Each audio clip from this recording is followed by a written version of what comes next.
Bom dia a todos, sejam bem-vindos a mais uma divulgação de resultados da Ânima Educação.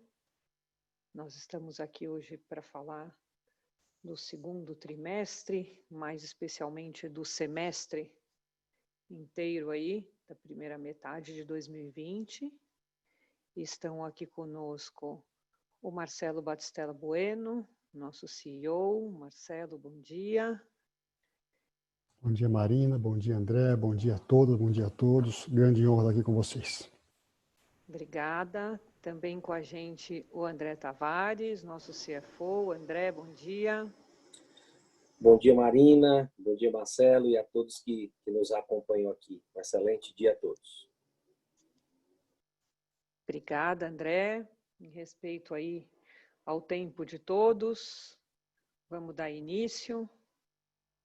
Lembrando que as informações que a gente dá aqui são gerais e resumidas, e elas não constituem de nenhuma forma um convite, uma oferta ou uma solicitação de compra de ações. As nossas informações têm declarações que expressam a nossa expectativa como administradores da companhia e a previsão de eventos que são futuros e ainda incertos. Essa expectativa envolve riscos e incertezas e não devem servir para tomada de decisão quanto à aquisição de ações da companhia. Dito isso, eu vou tirar aqui a tela para a gente poder se ver e vou, com muito prazer, passar a palavra para o Marcelo para ele fazer uma introdução. Marcelo, por favor. Obrigado, Marina. Como eu falei, é um grande prazer estar aqui. Espero que todos estejam bem, aí em segurança, aí em suas residências. Eu acho que é um momento muito importante, né? E nossos resultados vieram aí comprovando as escolhas que fizemos aí nos últimos anos. Lá atrás, pela opção aí de entrarmos numa proposta híbrida, né? Como o Omnichannel, que o varejo fez lá atrás também, e não mais aquela dicotomia entre EAD, presencial, venda online, venda presencial, e sim uma proposta única, híbrida. E aí o Covid catalisou esse movimento, nos fez aí intensificarmos, e em 5 dias nós subirmos aí mais de 140 mil estudantes para trabalhar, estudar, e nós professores e professoras para trabalharem e estudarem em segurança em suas casas, com a tese da continuidade da prestação de serviço educacional de qualidade, e assim foi ao longo do semestre inteiro. Concluímos aí o semestre, todos os nossos alunos, já estamos preparados aí para o início do próximo semestre, no dia 17 de agosto. Então é uma grande honra. Eu queria começar minha fala agradecendo, com gratidão, gratidão a todos os nossos professores, professoras, gratidão a todos os nossos estudantes, aos senhores, senhoras, todos os nossos investidores, e toda essa equipe maravilhosa que fez tudo isso acontecer. Então, eu acho importante também eu passar um pouco sobre alguns pontos específicos aqui. Eu faço questão de colocar o que a gente acha que uma empresa resiliente, que com bom desempenho, com melhor desempenho, faz em momentos como esse. Então, nós queria dar destaque aí ao nosso E2A, nosso modelo operacional híbrido, como eu falei, que se adaptou ao cenário aí de forma brilhante, né? Ou seja, isso aí só demonstrou um acerto estratégico aí que fizemos aí em 2017. Então, a gente lá atrás, como eu falei, percebemos aí a necessidade de um modelo omnichannel. Então, força e efetividade da integração dessa ferramenta, das ferramentas digitais aí ao ensino presencial, ou seja, isso não se faz do dia para a noite. A gente vem trabalhando aí no modelo com foco em competências, na capacitação docente, integrando tecnologia e presencialidade como se fosse uma coisa fluida, né? Então, esse primeiro semestre só comprova aí que o nosso E2A foi posto à prova e foi aprovado, né? Então, muito importante isso. Nós separamos, aí Marina, André, brilhantemente, a nossa equipe separou um capítulo específico aí na nossa demonstração de resultados sobre o E2A, né? Então, convido aí todos vocês para participarem e lerem isso aí no detalhe, né? Também empresas que cuidam do caixa. Então, nós fizemos um movimento importante aí, no começo do ano, fizemos um follow-on, captamos aí 1,1 bilhões de reais, pré-pandemia, e entramos aí na tempestade com o combustível cheio, com a companhia pronta, com a companhia com reservas para estar preparada para qualquer adversidade que nós encontrarmos, né? Então, também queria ressaltar aqui anos de dedicação na transformação digital, ou seja, não se trata de uma mera... Se trata de uma caminhada longa de transformação digital que a gente vem fazendo há alguns anos, quando a gente tem sempre tido condição de dizer que os nossos estudantes não estão mais comparando os nossos serviços prestados com serviços da São Judas com o Mackenzie, com a PUC, da UNA, ou do Unicuritiba com a PUC Paraná, com a PUC Minas Gerais, e sim, eles estão comparando com hoje Uber, iFood, Amazon, e esse pessoal trabalha de outra forma. E nós temos alguns anos já, sob a liderança aí da nossa transformação digital, mudando essa cultura numa longa caminhada. Estamos com mais de 19 squads, com o aluno no centro do processo.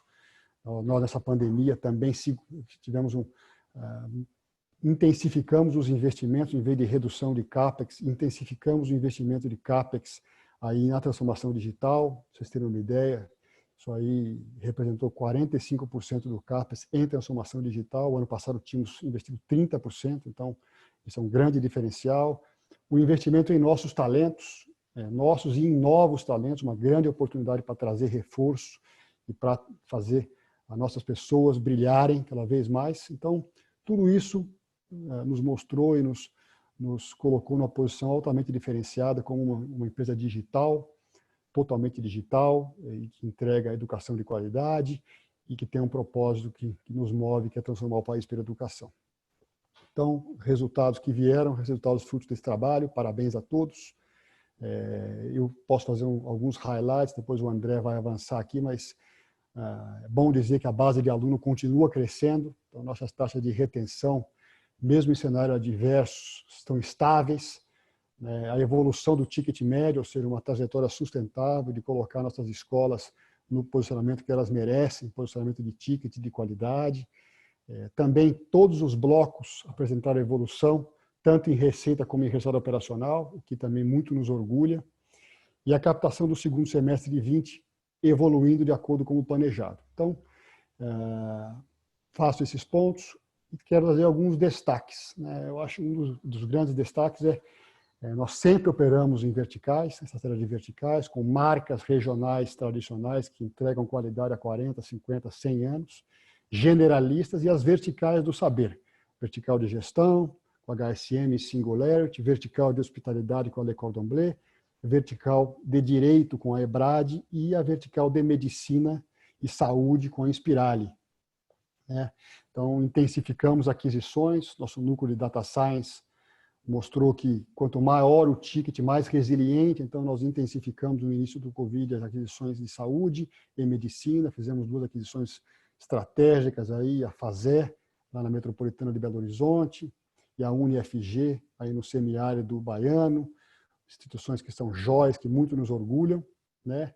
Então, além da cogestão e da opção que temos com a Unisul, que também é um grande orgulho, né? Então, a vertical de saúde e medicina é realmente algo que cada vez mais vai fazer a diferença na nossa proposta de valor.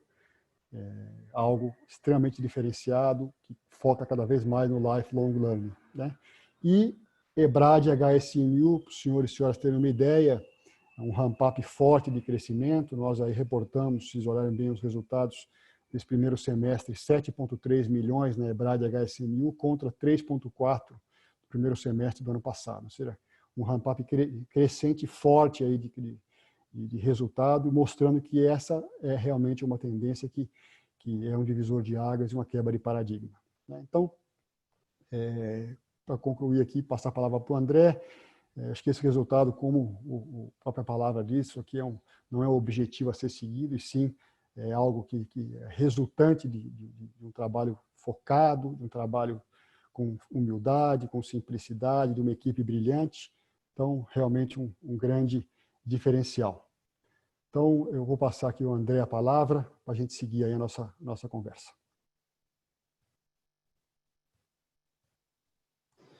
Muito obrigado, Marcelo. Parabéns aí pelas palavras de abertura da live. São palavras muito inspiradoras e que nos motivam bastante, né? Então, eu vou dar sequência aqui rapidamente para que a gente possa ir para a sessão de Q&A. Marina, será que a gente consegue projetar alguns slides aqui de apoio só para que a gente possa ir na sequência dos principais destaques aqui do nosso resultado do segundo trimestre? Obrigado. Bom, nós já divulgamos ontem as DFs e o release, né? Então, acredito que a nossa ideia aqui é muito mais fazer um apanhado dos principais aspectos desses resultados, né? O Marcelo já falou na introdução de como o momento é desafiador, o momento é turbulento, né? E traz grandes desafios, mas também trazem oportunidades de diferenciação, e eu acredito que os resultados alcançados neste segundo trimestre deixa claro o acerto das nossas escolhas estratégicas aí dos últimos anos, especialmente da nossa opção já de bastante tempo pelo modelo híbrido, né? Então, os principais destaques aqui que nós trazemos é o crescimento da receita líquida. Chegamos aí a quase 700 milhões de reais de receita líquida neste primeiro semestre, o que representou um crescimento aí de mais de 22%, né, versus o primeiro semestre de 2019. Sem dúvida, nossas aquisições têm um papel importante nisso, mas também muito importante dizer que nós tivemos um crescimento de receita robusto, mesmo se desconsiderarmos as aquisições, como a gente pode checar lá nos releases. A base de alunos também cresceu nos dois aspectos, considerando e desconsiderando as aquisições, e a base de alunos cresceu mais de 11% nesse período. E aqui eu daria destaques especialmente a esse terceiro item, né, que é, mesmo no cenário que nós estamos vivendo, eu diria que, para mim, uma das principais métricas que mostram a força e a resiliência do nosso modelo híbrido e a continuidade da boa experiência acadêmica para os nossos alunos é exatamente o índice de evasão, onde nós reportamos uma estabilidade, até uma pequena melhora, até uma leve melhora, mas especialmente no momento em que vivemos, acredito que esse desempenho é o desempenho que nos enche de confiança, nos enche de motivação de como as nossas ações, seja no modelo acadêmico, seja no J2A, né, que é o nosso projeto de melhoria da qualidade dos serviços para os nossos alunos, como eles estão se mostrando fortes e resilientes nesse momento.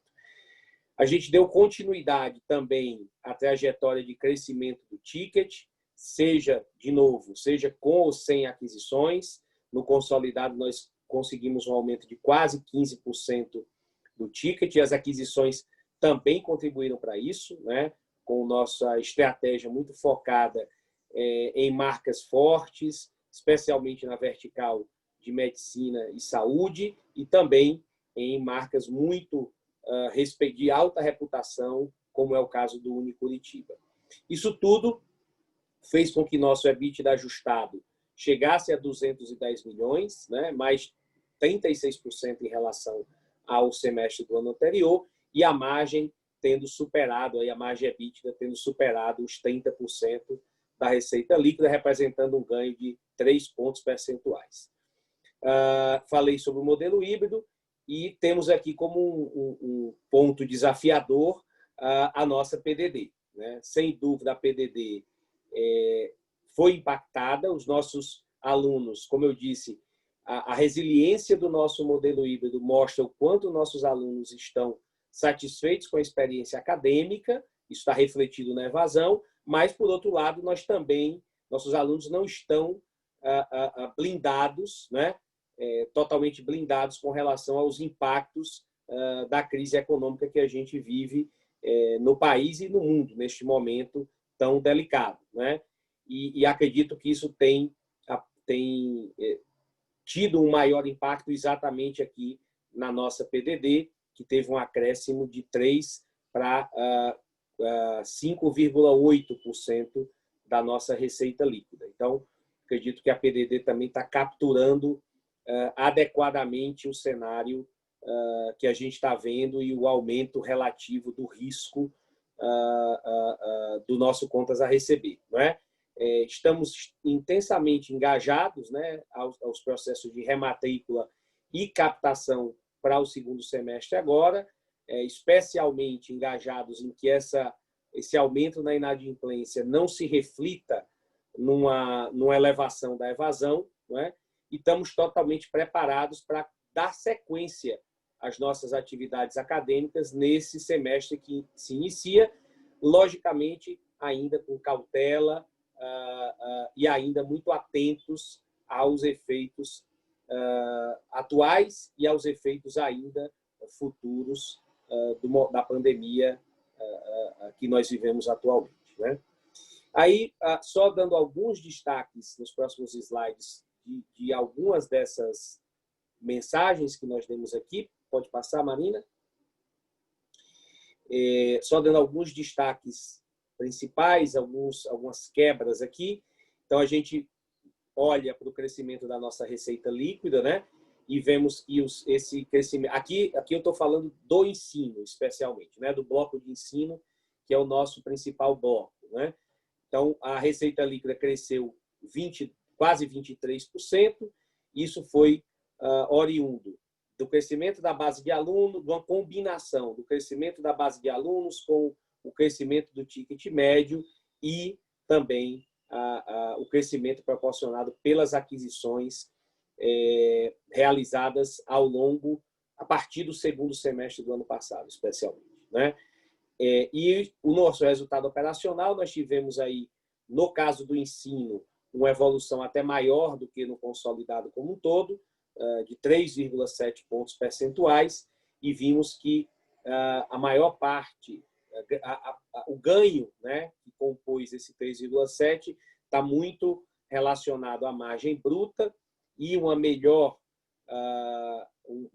Opa, passou aqui o slide, Marina. Isso, obrigado. A margem bruta e ao ganho de D&A, né? E tivemos, como já falamos, especialmente aqui, uma perda de margem nas despesas comerciais, aqui praticamente impactadas na sua totalidade pela PDD, como a gente falou no slide anterior. Agora sim, indo para o próximo, que a gente fala um pouco sobre a nossa base de alunos, aí eu gostaria novamente de reforçar o quanto esse indicador é importante para a gente como indicador de sucesso, como indicador de robustez, né, de solidez do nosso modelo acadêmico, e a evasão tendo, inclusive, uma pequena diminuição, mostrando um cenário já bastante longo, né, que já dura pelo menos 4 trimestres de estabilidade, né? Isso fez com que a gente crescesse nossa base média de alunos da graduação em 13% e crescêssemos mais de 2% se excluíssemos as aquisições, né? Então, como eu já falei, a gente continua bastante dedicado a apoiar nossos estudantes e oferecer soluções sustentáveis, né, como o seguro, a nossa parceria com o Pra Valer, o nosso programa de renegociações do Decola, para que os alunos possam efetivamente continuar seus estudos e superarmos todos juntos esse momento tão difícil. No próximo slide, a gente fala, então, de novo, dá um destaque aqui para a nossa trajetória do ticket médio líquido, né? Então, se a gente olhar para o primeiro semestre, nós conseguimos aí um crescimento de 14,5%. Se tirarmos as aquisições, mesmo assim crescemos mais de 6%. E o segundo trimestre foi ainda mais intenso nesse item, com um crescimento até maior do que o que a gente já tinha visto no primeiro trimestre. Sabemos todos que o primeiro trimestre é mais impactado pelas estratégias comerciais de captação, né? Então, esse é um ponto especialmente importante para a gente e acredito que seguimos aqui no caminho certo para uma trajetória sustentável de crescimento, não só da nossa base, como também com as nossas aquisições, sendo bastante accretive e contribuindo com força também aqui nesse item, né? Indo para o próximo slide, a gente gosta muito de ver separar, né, o ensino em 3 blocos, dado o grau de a diferença de momento pela qual esses blocos passam e as suas características bastante específicas. E neste semestre, a gente pôde observar que todos os 3 blocos performaram bem de acordo com o que a gente planejava para cada um deles, né? No bloco base, nós tivemos um crescimento do top line, que é algo que não acontecia, é a primeira vez que acontece nos últimos 7 trimestres. A gente já vinha revertendo a tendência, mas crescimento a gente não tinha observado ainda pelo menos 6 trimestres, e agora acredito que essa também é uma boa notícia. E o bloco base segue na sua trajetória também de melhoria e ganho de margem do resultado operacional. As aquisições têm um crescimento muito forte, também um ganho de margem, seja pela entrada das novas aquisições, né, a Agis, o Unicuritiba e a Fazé, mas também pela evolução das instituições que compõem esse bloco aqui, especialmente a Sociesc. E no bloco de expansão orgânica, a gente vê um crescimento muito forte, muito em linha com os nossos business plans para esses blocos, lembrando que esse bloco concentra principalmente unidades abertas em 2017, 2018 e 2019, e a gente capturando aqui o ramp-up, não só de receita, como de mais de 17 pontos de evolução nesse bloco de expansão orgânica, e com esse bloco também ganhando representatividade, né? Esse bloco já está representando pouco mais de 15% da receita como um todo e também do nosso resultado operacional, mostrando também o quanto tem sido acertada a nossa estratégia de expansão orgânica. Para finalizar, falamos um pouquinho aqui sobre geração de caixa. Na geração de caixa do semestre, tivemos uma geração de caixa robusta. Nosso caixa operacional chegou em 189 milhões, o que representa uma conversão EBITDA para o caixa operacional bastante significativa, né? Uma geração de caixa próxima ao EBITDA. Tivemos, logicamente, pela pressão no contas a receber e na PDD, tivemos uma maior pressão aqui no capital de giro e conseguimos diminuir um pouco o nosso CAPEX. E mais importante até do que diminuir o CAPEX aqui é ver que houve uma maior destinação desse CAPEX ao nosso processo de transformação digital, como o próprio Marcelo já reforçou aqui na abertura, e gerando, neste semestre, um fluxo de caixa livre de 57 milhões.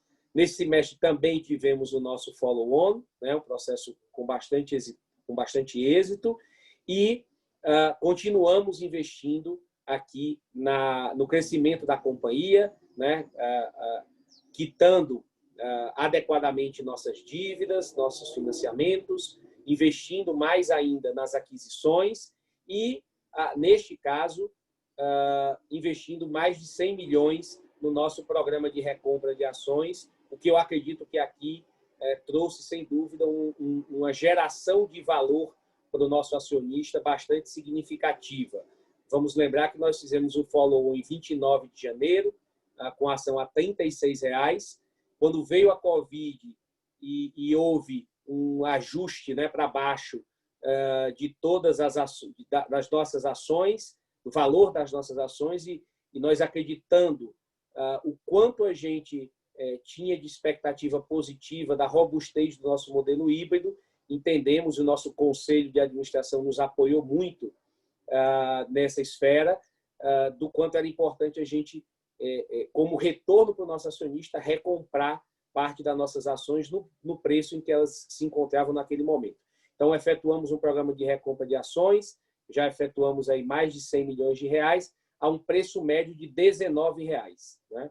Então, perto de R$19. Então, lembrando que o follow-on foi feito em janeiro a R$ 36,25, dá para todos perceberem o quanto foi agregado de valor aqui para o nosso acionista com o nosso programa de recompra.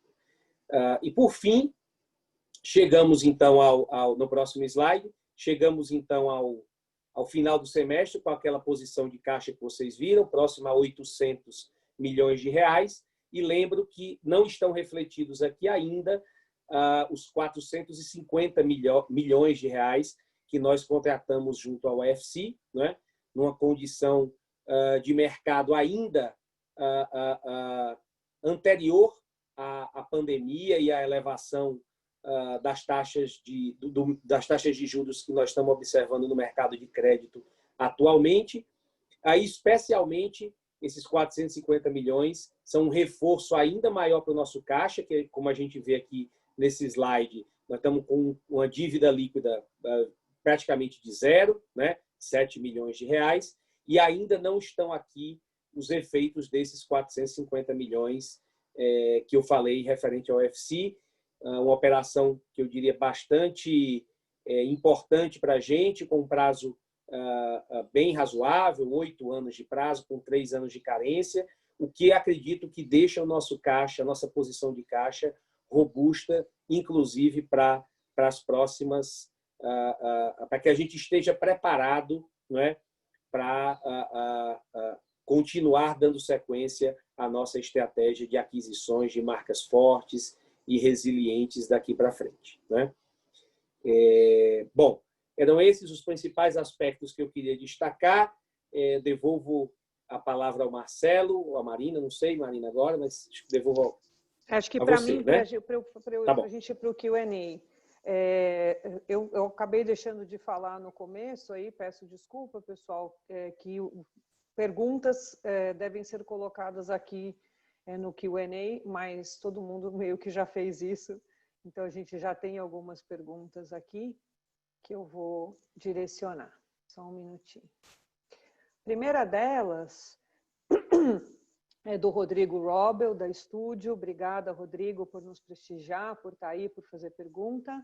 Eu vou direcioná-la para você, André. Claro, né, todo mundo contribui aqui, mas eu acho que ela está mais dirigida a você. Bom dia a todos. Eu gostaria de saber se houve impacto positivo de suspensão de contrato de trabalho da MP 936 nos custos, COGS e nas despesas de D&A de pessoal. Se sim, poderia dar a magnitude, algum detalhamento entre COGS e D&A? Obrigado, Rodrigo, pela pergunta. O impacto ele foi bem pequeno, ele foi marginal, né? E muito mais concentrado, totalmente concentrado no D&A. Nós não tivemos impacto aí nos custos praticamente como resultado das ações da MP 936. E o que eu queria destacar é que no caso da Ânima, muito aí inspirados pelo Marcelo, nós adotamos a MP 936 como uma estratégia, inclusive, de gestão de pessoas, né? Nós demos a liberdade das pessoas escolherem se elas gostariam de ter a redução da jornada de trabalho, e fizemos isso com as pessoas que optaram por fazer, né? E tendo a redução ali de 1 dia de trabalho. Então, as pessoas tiveram, na maioria dos casos, tiveram a sexta-feira off, né? E nós, inclusive, nos comprometemos, e assim fizemos, a recompor o salário dessas pessoas para que elas não tivessem nenhum tipo de perda salarial, especialmente nesse momento tão difícil. Então, houve um impacto, sim, mas muito pequeno e muito concentrado no D&A. Eu acho, viu, Rodrigo, importante, André, Marina, a gente colocar aqui que a nossa tese sempre foi da continuidade da prestação de serviço educacional de qualidade. Não ficamos nem um minuto sem aulas, com aulas interrompidas. Muito pelo contrário, na quinta-feira nós subimos aí o primeiro campus nosso contra o protocolo da época, que foi o campus São Judas Moca, e logo na sexta-feira o governo de São Paulo anunciou aí que as escolas fechariam, e nós estamos subindo escola por escola em 5 dias, 145 mil alunos, como eu falei. Então, à luz disso, nossos professores trabalharam e majoritariamente o nosso curso é docente, né? Então os professores trabalharam, continuaram recebendo, e detalhes que são só interessantes, ou seja, quando o governo de São Paulo, a cidade de São Paulo decretou aquele feriado, aquela antecipação dos feriados, como aquela medida foi para diminuir, aumentar aí o índice que as pessoas ficassem em casa, né, e estavam toda a nossa comunidade em casa, nós mantivemos as aulas, inclusive, nesse período, né, para aproveitar e ganhar e oferecer educação para as pessoas. Então, como o André colocou, nós usamos aí a MP 936 para dar mais conforto a pessoas, principalmente da nossa parte administrativa, que quisessem e optassem por ficar um dia da semana com a família, porque também não é fácil na pandemia você ficar em isolamento social, com filho pequeno em casa. Então, muitos optaram aí por ficar sexta-feira em casa, e a gente teve aí a utilização da MP nesse sentido. Obrigada, Marcelo. Obrigada, André. A próxima pergunta é do Thiago Bortolucci, do Goldman Sachs. Obrigada, Thiago, por estar sempre aqui também. Oi, pessoal, bom dia. Parabéns pelo resultado. Obrigada por pegarem as nossas perguntas. Nós temos duas. Na graduação, como vocês estão vendo a captação evoluindo agora no segundo semestre? E qual o outlook de curto prazo de vocês para a Business Unit de outros negócios, especialmente para a HSM? Muito obrigada. A gente que agradece, Thiago. Obrigada. Marcelo, acho que você pode ajudar aí a gente com essas duas, captação e Business Unit outros negócios. Obrigado, Thiago. Obrigado pelas perguntas, pelo trabalho sempre brilhante. A minha leitura pessoal, a nossa leitura da companhia, é que nós, diferentemente de outros setores, por exemplo, a aviação, que com a pandemia o setor fechou, os aviões ficaram aí quase todo o período, estão voltando só agora, nós vimos 3 tipos de situação no ensino superior ou na educação, né? Escolas que conseguiram fazer um trabalho como nós fizemos e adaptar o seu modelo e migrar para 100% digital rapidamente, porque vínhamos nos preparando há anos para isso. Uma minoria, talvez. Escolas que não conseguiram, enfrentaram dificuldades ou ofereceram uma proposta de EAD, proposta de valor diferente, um EAD de baixo preço e qualidade aderente a isso. E aí estão também enfrentando dificuldades, e escolas que fecharam e estão fechadas até hoje, né? Então, esse é o cenário que nós encontramos. Nós migramos rapidamente e migramos também o processo de intake, né? E percebemos que, diante desse cenário, seria importante a gente, primeiro, ajudar outras escolas. A gente ofereceu nossas ferramentas para escolas que precisam de ajuda, e também intensificamos aí as transferências, porque os alunos que estavam com risco de perder o semestre, ficar sem estudar, nós levamos o nosso processo seletivo até 30 de abril. Tá? E ato contínuo entramos no processo seletivo vigente aí do segundo semestre. Né? Um processo totalmente digital, 100% digital. Fizemos o primeiro vestibular de medicina do Brasil, 100% digital, com toda a segurança. E estamos a todo vapor aí no nosso processo, já em fase indo para a última parte dele, né, Marina? Então, eu não posso aí passar muito mais do que isso, mas eu posso dizer que na nossa sensação, sensibilidade com isso que eu coloquei, é que até o Covid a gente via num jogo de rouba-monte, basicamente. Ou seja, o fulano dá mais desconto, então o aluno vai para lá e tira a market share de um e de outro, que é um jogo que todo mundo perde no final do dia, jogo de grandes dificuldades. Agora, a gente tem visto que é outro jogo. Quem está preparado e quem não está preparado. E nós estamos trabalhando para estarmos preparados e fortalecidos nesse processo. Com relação às novas às business units, eu tenho pedido ao André e à Marina que a partir de agora a gente passe a tratar não mais como outros negócios, mas sim como as verticais. Então, dando visibilidade à Aspirare, dando visibilidade à Ebrad, dando visibilidade à HSM. Então, essa é a primeira mensagem. A segunda mensagem, especificamente com relação à HSM, eu dei um exemplo a vocês que nós, essa semana, fizemos o nosso simpósio de início de semestre dos professores, né? Semestre passado, eu e mais alguns da equipe, nós tivemos que viajar todas as cidades, segunda numa cidade, terça na outra, até quarta na outra, quinta e sexta, conversando com 500, 600 professores por noite para fazer o início de semestre em cada escola, né? Fizemos agora com 3.200 professores, todo mundo online, todo mundo com uso de tecnologia. Foi um grande sucesso, ficaram mais de 2 horas, visitaram, rotacionaram em ambientes, experimentaram, e mais do que isso, sentiram o pertencimento de ser ânima, de não ser o professor da UNA, da São Judas, ou da Unisul, ou da Unicuritiba, ou da Agis, e sim professores do nosso ecossistema ânima. É assim que a gente está vendo a HSM. Né? A HSM, hoje, ela abre o universo. A pessoa que, por exemplo, a Expo, o maior evento da HSM, nós éramos obrigados a pegar ali, ir lá para o Transamérica Expo Center e ficarmos lá.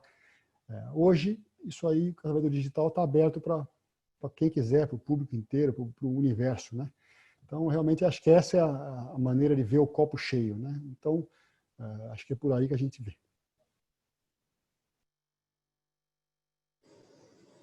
Ok, Marcelo, obrigado.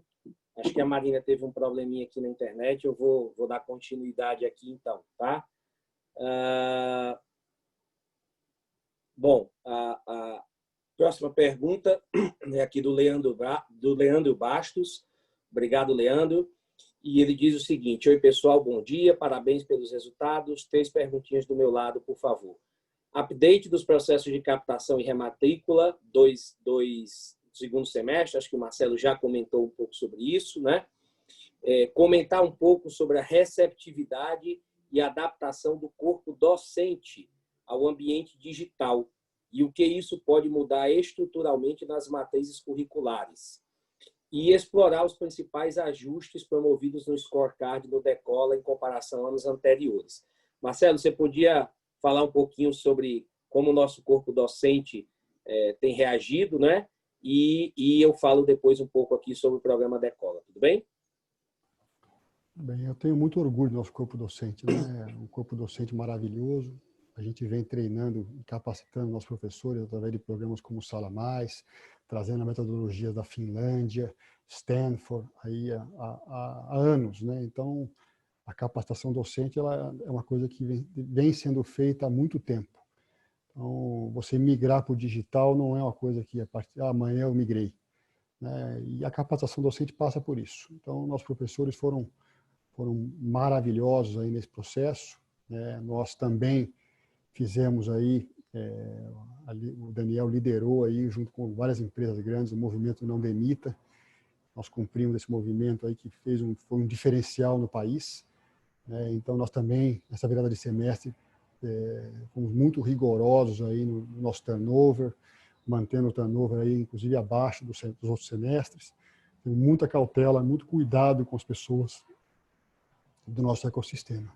Mas, de fato, eu acho que os professores fizeram um trabalho heróico aí, que muito nos orgulha e muito nos dá gratidão. Leandro, abordando aqui especialmente o Decola, os principais ajustes que a gente fez foi no sentido, primeiro, de ter uma maior flexibilidade com relação a juros, né, a cobrança de juros de atraso e multa. Isso ficou, eu diria que ficou bem refletido na DF, com um nível menor de juros de atraso e multa, especialmente entendendo que muitos alunos inadimpliram por razões independentes da vontade deles, né?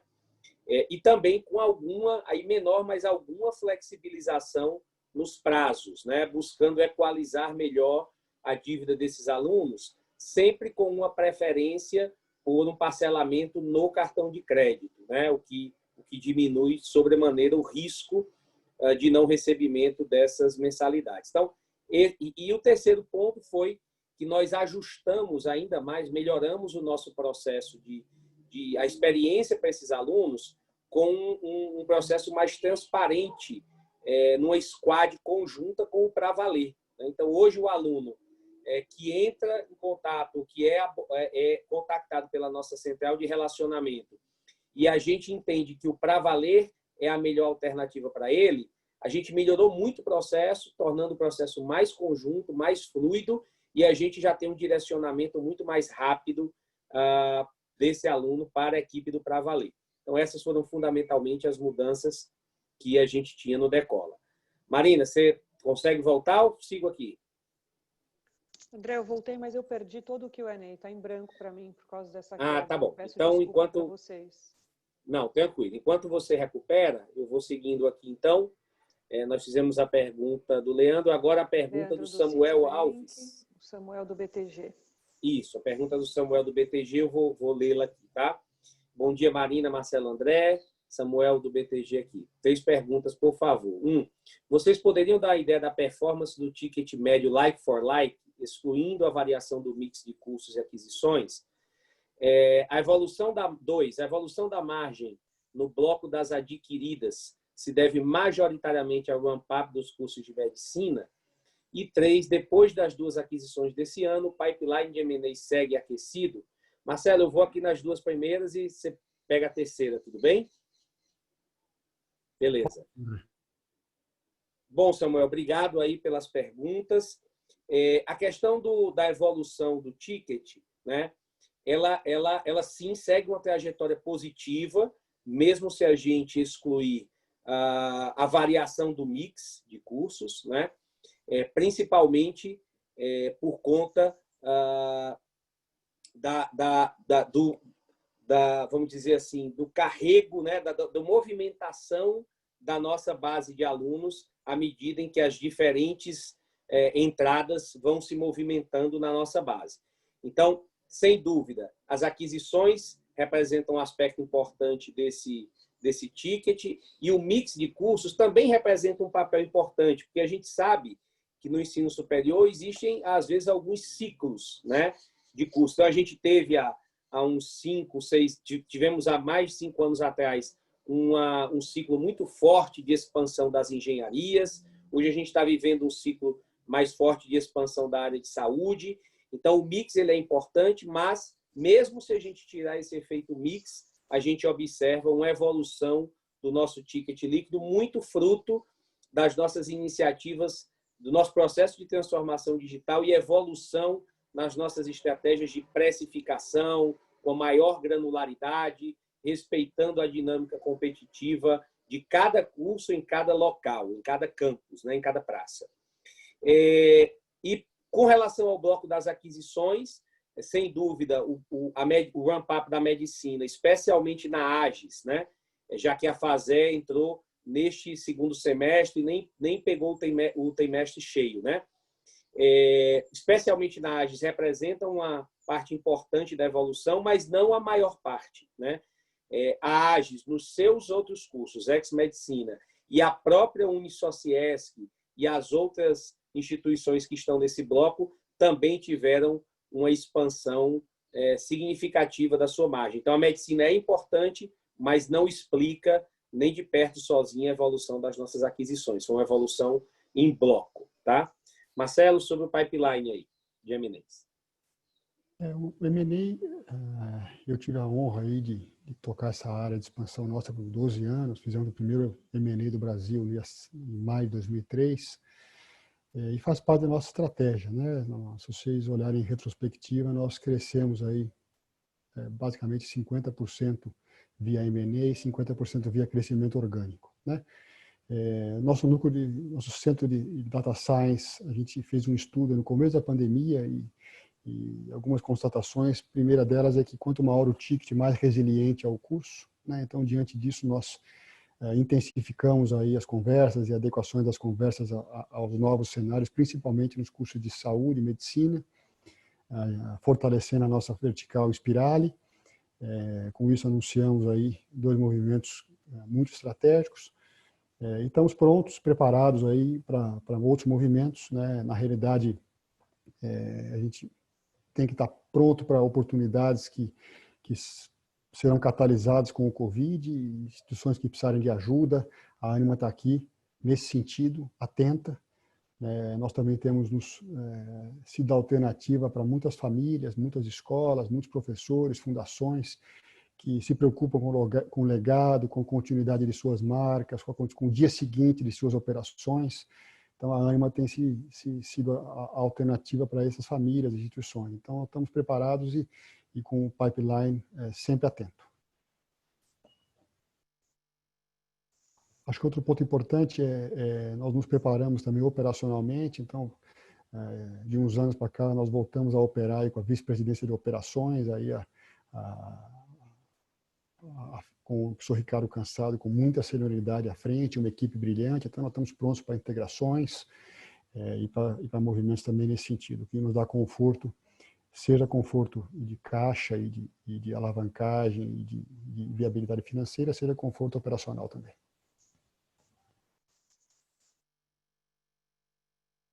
Obrigada, Marcelo. Obrigada, André. Vou tentar reassumir aqui, vamos ver. A próxima pergunta que a gente tem é da Suzana Salaro, do Itaú. Obrigada, Suzana. Bom dia, pessoal. Obrigada pelas perguntas. Sobre o digital, Marcelo, a Suzana comenta aqui que nota-se aí a redução de custos, já beneficiando o resultado. Se você poderia elaborar um pouquinho mais, você ou André, sobre os ganhos e principais implicações que esse processo de digitalização ainda pode nos trazer. E uma segunda pergunta, sobre o seguro, aí eu te peço ajuda, André, por qual razão os alunos não adotaram mais amplamente, se a gente tem usado isso como um instrumento para conter aí a PDD.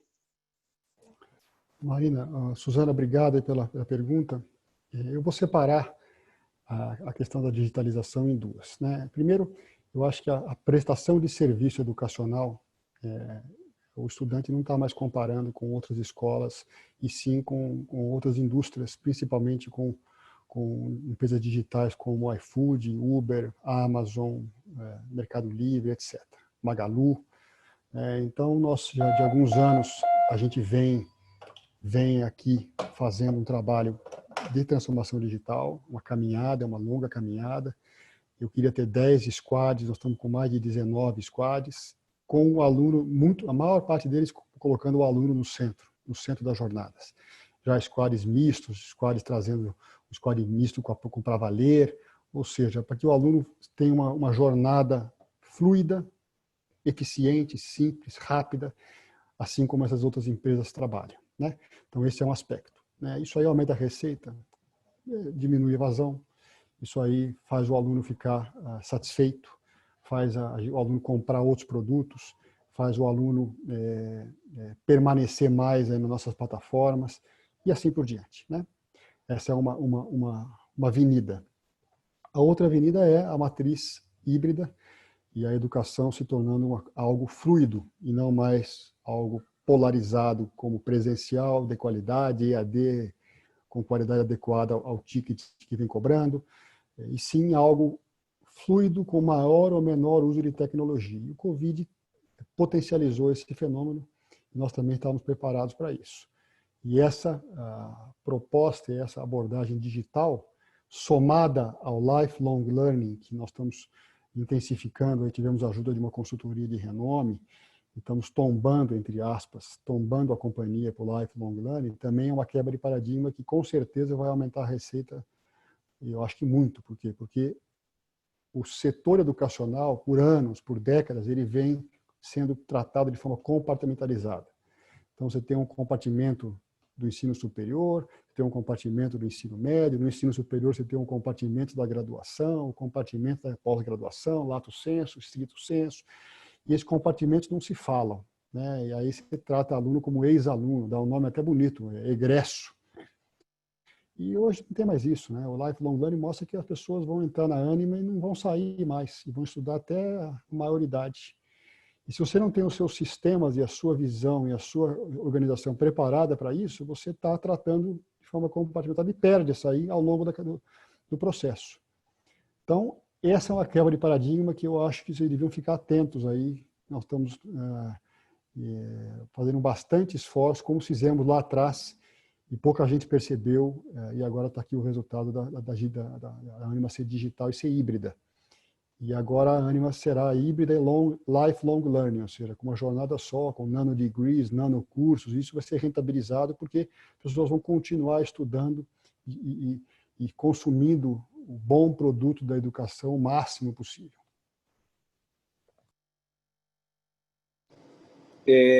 Ok. Sobre o seguro, obrigado pela pergunta, Suzana.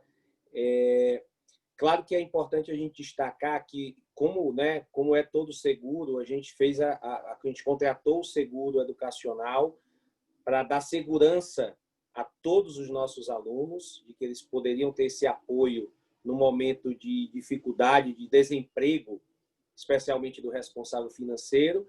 E a gente tem visto, inclusive, um crescente, né, no acionamento desses seguros. Eu diria que tem duas razões mais principais para que a gente não tenha visto ainda um acionamento maior, um acionamento grande, Suzana, desse seguro. O primeiro é que o sucesso, né, eu diria, da MP 936. Então, muitos alunos cujo responsável financeiro teve uma redução no salário ou até uma suspensão do contrato de trabalho, que trouxeram dificuldades no pagamento das mensalidades, como isso não se configura como desemprego, o seguro ainda não cobre nesses casos de redução de carga horária e suspensão de contrato, né? E o segundo motivo é que também tem alguns responsáveis financeiros que têm um trabalho informal, né? Não se caracterizando o desemprego. Então, eu diria que esses dois motivos hoje são os principais responsáveis por a gente não ter um número maior de acionamento. Agora, um outro aspecto que a gente tem que observar, e que isso não está tão claro nos números, é que o seguro tem dado, como o próprio nome diz, tem dado segurança, tem dado confiança a uma parcela crescente de alunos de que eles podem continuar seus estudos, que eles podem se rematricular, que em caso de uma infelicidade, de um problema de desemprego, no caso na família, de que eles têm o seguro como uma ferramenta importante de ajuda. Então, eu diria que também tem um efeito que a gente está, inclusive, pesquisando internamente, mas também tem um efeito, sem dúvida, do seguro na nossa taxa de evasão, né, na estabilidade da taxa de evasão e também nos nossos índices de rematrícula. Obrigada, André. Obrigada, Suzana, também pelas perguntas. A gente tem uma próxima pergunta do Caio Moscardini, do Morgan Stanley. O Caio está perguntando como está o processo de intake e rematrícula. Como eu caí aí durante um tempo, eu não sei se foi exatamente a resposta que vocês deram lá naquela pergunta inicial, mas se vocês acharem que está respondida, a gente pode seguir para a próxima, se não, por favor, fique à vontade para complementar. Acho que o Marcelo, especialmente, deu um pouco com o pouco que a gente pode falar até o momento, né, Marina, já que já temos 60% do processo percorrido, acho que o Marcelo já falou um pouco sobre tanto a captação como a rematrícula no início. Perfeito, obrigada, gente. Desculpa. Aí a gente vem duas perguntas aqui do Gabriel Menezes, que diz assim: com a pandemia, vocês acham que abre-se espaço para um EAD mais premium, o que talvez poderia levá-los de volta a esse segmento? E, se possível, se a gente vê espaço para continuar crescendo o ticket médio no segundo semestre? Obrigado, Gabriel. Posso ir, Marina, por aqui? Por a primeira e o André vai na segunda? Perfeito. Obrigado, Gabriel. Eu quero ter muita cautela, porque, infelizmente, o termo EAD no Brasil se desvirtuou, né, sob a nossa perspectiva, tá? Infelizmente. Então, nós achamos, sim, que o híbrido vai se preponderar, e o híbrido com uso 100% de tecnologia deve acontecer, já vinha acontecendo na Ânima com grande sucesso, com mais de 10 mil alunos na EBRAD, HSMU, que usam tecnologia 100% com qualidade e um ticket adequado a essa proposta de valor. Nós estamos fazendo um MVP, um piloto na São Judas Live também, com essa proposta de valor, uso 100% de tecnologia, para aquelas pessoas que queiram ficar usando tecnologia 100%. Né? Estamos prontos para voltarmos aí, rotacionando, assim que as autoridades permitirem, por município, porque o Brasil é um país continental e as especificidades são diferentes, e também voltar presencialmente dessa forma, com as atividades presenciais, mas, eventualmente, se isso acontecer rapidamente, os grupos de risco deverão ficar mais tempo em casa, então deverão continuar usando 100% de tecnologia. Então, vocês podem perceber que essa realidade ela vai ficar uma realidade única, fluida. Eu acho que essa história de EAD presencial vai acabar. Essa sempre foi a nossa crença. E acreditando nisso, você teremos sim cursos 100% digitais, com posicionamento de qualidade adequado a isso. E já estamos fazendo isso, entregando isso nas pós-graduações, principalmente, e continuaremos, e estamos pilotando da Nação Judas para aprender, errar, acertar e depois escalar. Então, essa é um pouco da nossa resposta. Com relação à questão do ticket no segundo semestre, sim, a gente vê espaço para a continuidade dessa trajetória. Ela não é uma trajetória de curto prazo, uma trajetória pontual, é uma trajetória de longo prazo, já que o nosso ciclo no setor de educação ele vai obedecendo, né, os alunos que entraram, por exemplo, em 2017, 2018, ainda influenciam nesse ticket.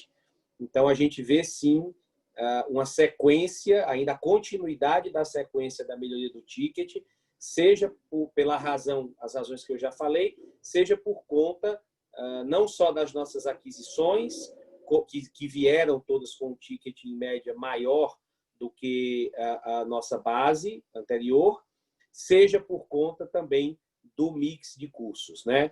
Que a gente já falou no título. Então, vemos espaço para a continuidade dessa trajetória no segundo semestre, a despeito ainda do ambiente macro desafiador.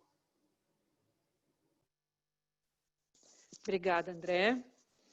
A próxima pergunta vem da Isabela Lamas.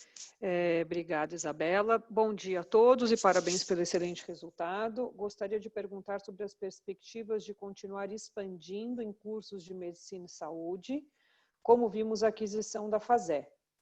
Aproveitando esse gancho, poderiam comentar, por favor, como estão o ambiente de M&A de forma geral, considerando o cenário mais difícil para o setor?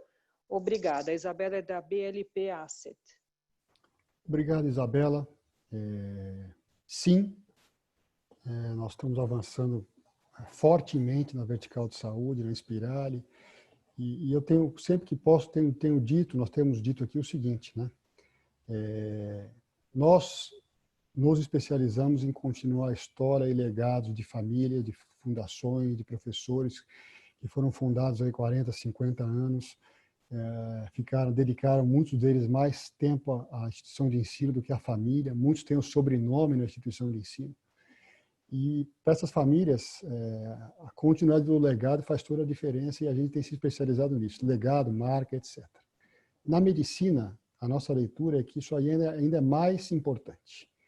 Por quê? Porque se você fizer uma análise simplista, existem dois tipos de oportunidade de M&A em medicina, de forma simplista.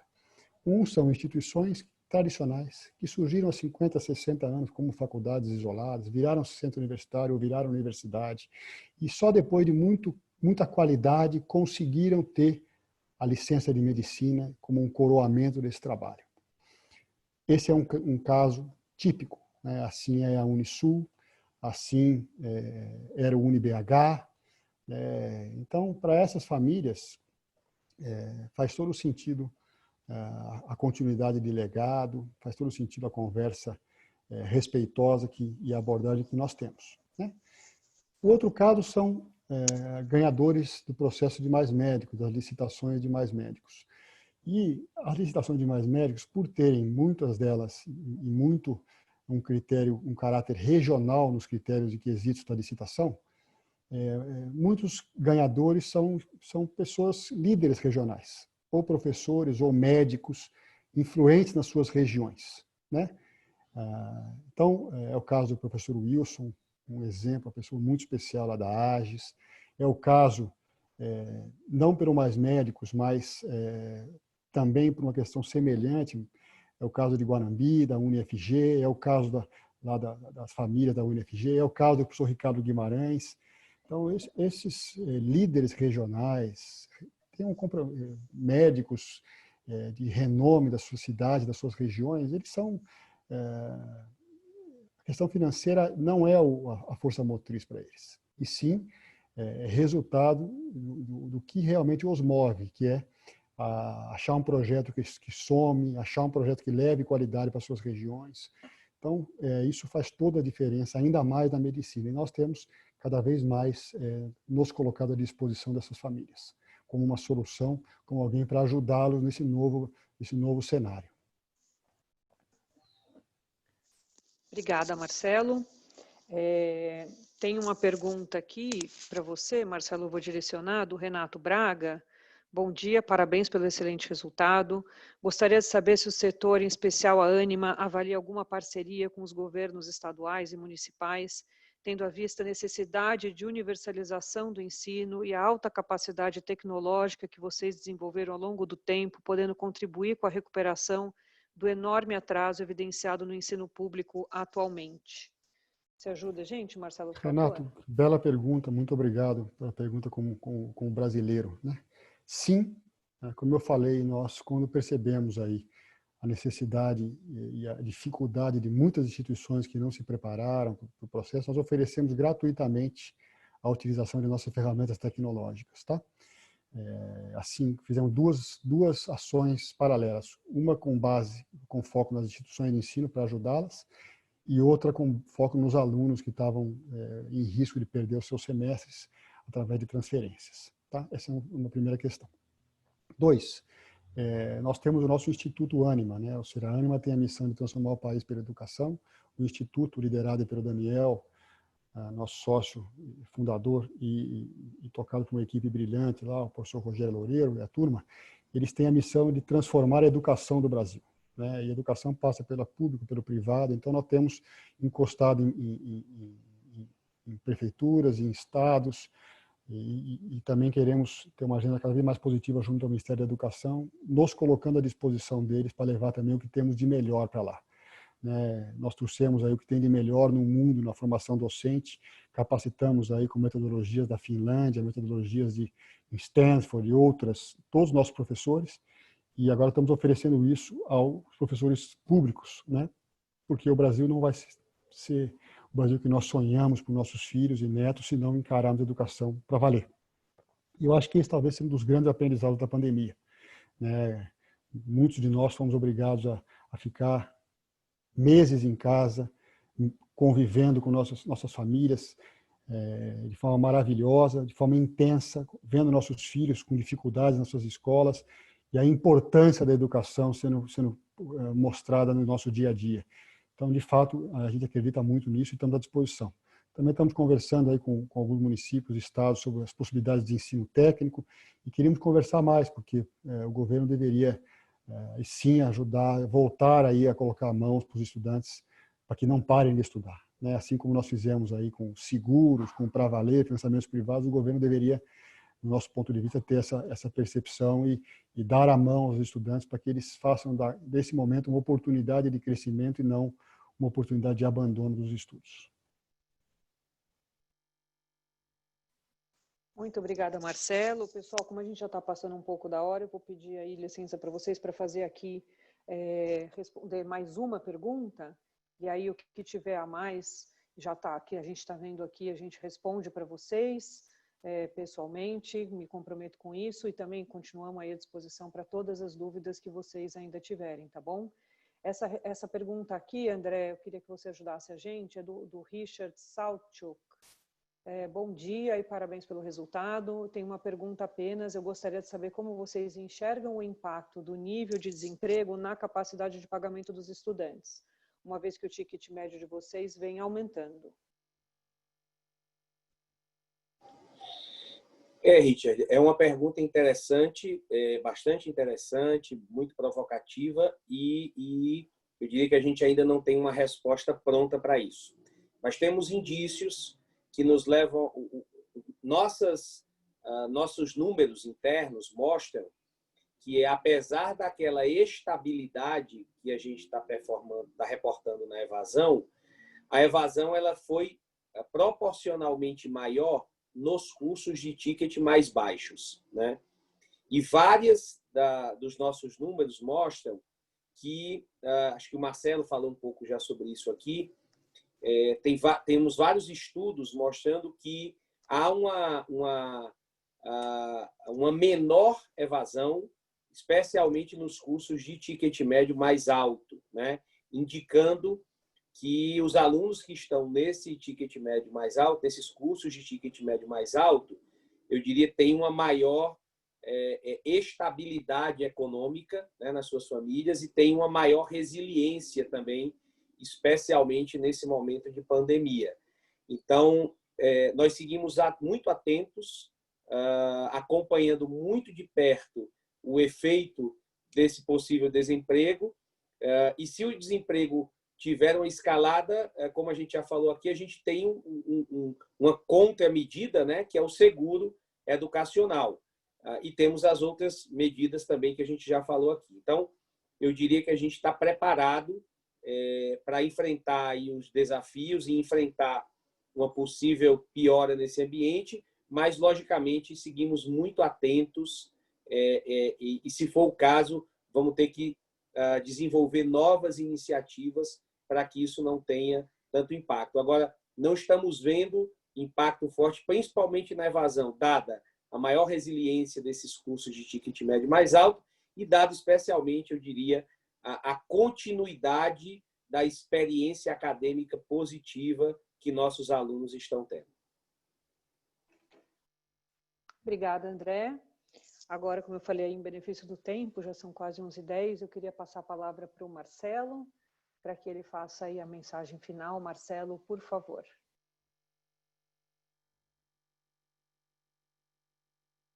Obrigado, Marina. Obrigado, André.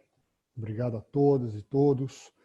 Eu só queria agradecer, né? Agradecer aí a todo o nosso ecossistema Ânima, agradecer a nossos professores, professoras, alunos, que se dedicaram de forma brilhante e destemida, colocando sempre a aprendizagem em primeiro lugar, se reinventando para que as experiências acadêmicas pudessem continuar em níveis de qualidade, engajamento e interesse fantásticos, né? Então, moço, muito obrigado aos nossos funcionários, aos nossos acionistas, enfim, a todos os nossos stakeholders. Obrigado pela confiança e pelo tempo, dedicação e pelo investimento nesse projeto tão grandioso. Muito obrigado, tenham todos aí um bom dia e um bom final de semana.